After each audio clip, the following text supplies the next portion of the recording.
Back in 2015, when people got tired of Tom Cruise showing us his running skills, we finally saw a brand new spy movie, which was a success and got $415 million, with a budget of $81 million.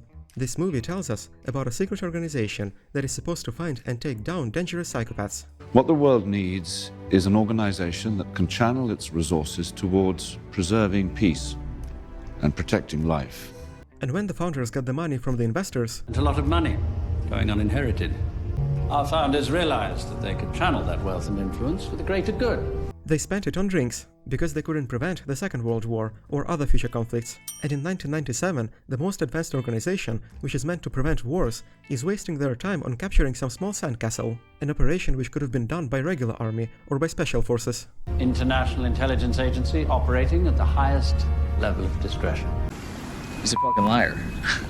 And apparently, the combat training instructor at Kingsman has graduated clown school. Because nobody searched the bad guy before the interrogation, so nobody took grenades off him. And two secret agents, instead of taking cover, decided to deal with the grenade Steve Rogers' way. So as a result, one brave guy left his son without a father. And nobody even checked his pulse or confirmed his death before assigning his position to somebody else. Welcome to Kingsman, Lancelot.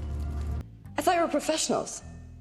But what kind of professionals are they if their entire organization is based on nepotism? But he wasn't exactly one of us. There's a reason why aristocrats developed weak chins. And of course, instead of a generous compensation, Harry gives his business card to the dead guy's family. I'd like to offer you, let's call it a favor. Just tell the operator, Oxford's not brogues. What a great password. 90% of people will forget it in 10 minutes, so conveniently, Kingsman won't have to help anyone. And since Kingsman's main enemy is sober lifestyle, they didn't notice emergence of a new villain, Valentine, who is a fan of Thanos. Nobody told me to try and save the planet. I wanted to. Because the last time I checked, the planet was still fucked. The hardest choices require the strongest wills. When the presidents and politicians are already in his club, so how could Kingsman not know anything? And nobody noticed the head of the organization to be on Valentine's side. Once he explained, I understood. You were the chosen one! It was said that you would destroy the Sith, not join them! Meanwhile, one of the agents saw a professor having been kidnapped by mercenaries, and having no idea how many bad guys there are inside the house, and without calling for a backup, he alone decided to engage. Lancelot was investigating a group of mercenaries. While he had them under surveillance, he became aware they defected a kidnapping, so he executed a solo rescue mission. And after entering through the main door and blowing his cover, he begins killing them. But what's the point if he was on a surveillance mission, and now he won't be able to get any information from the dead guys? Some motherfuckers are always trying to ice skate uphill. And instead of securing the rest of the house, he decides to have a drink, while being on a mission, by the way. 1962 Dalmore. It'd be a sin to spill any.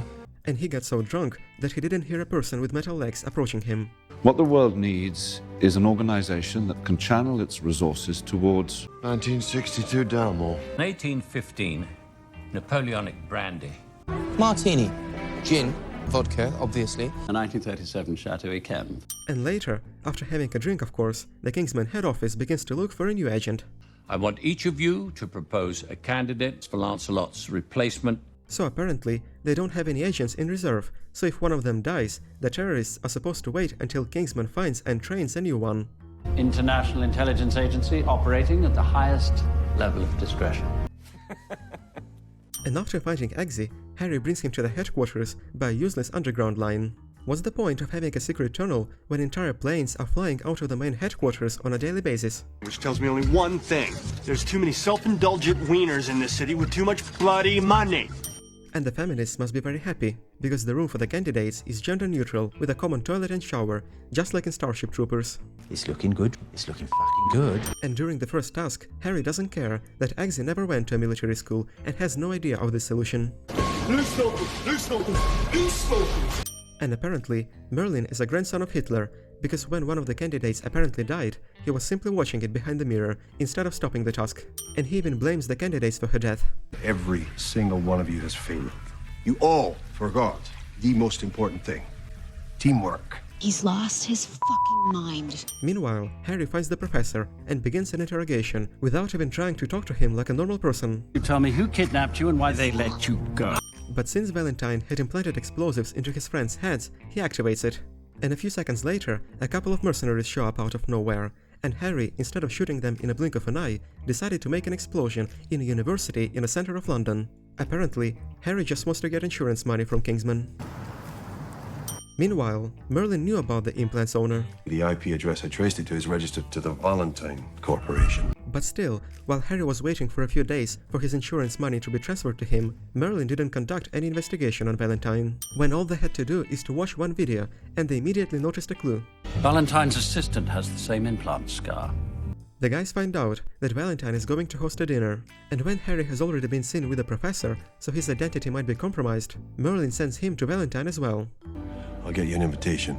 And of course, Valentine knew that Harry is a spy, so he put a surveillance on him using a magic wine. Put a nano-tracker gel in the wine. We'll know his every move for the next 24 hours.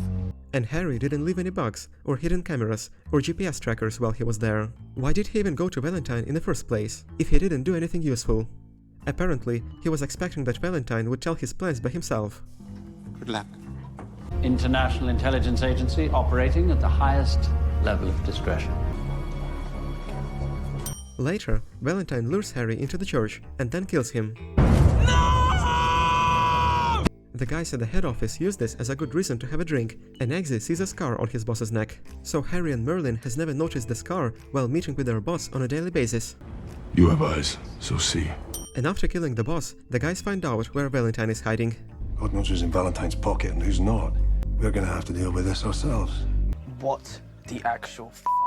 So the spy organization that is supposed to prevent wars doesn't have any trusted agents. So 3 people, one of which is not even a real agent, have to go against a guy who can destroy the entire humanity.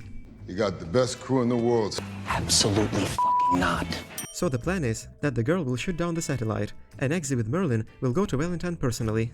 And because of Valentine's stupidity, which I will discuss in the next video, this plan actually works, and the humanity is saved. But most importantly, we can see that Kingsman is absolutely useless. If it wasn't for Eggsy, they would have never learned about Valentine and his SIM cards, or about their boss being a traitor. International Intelligence Agency operating at the highest level of discretion.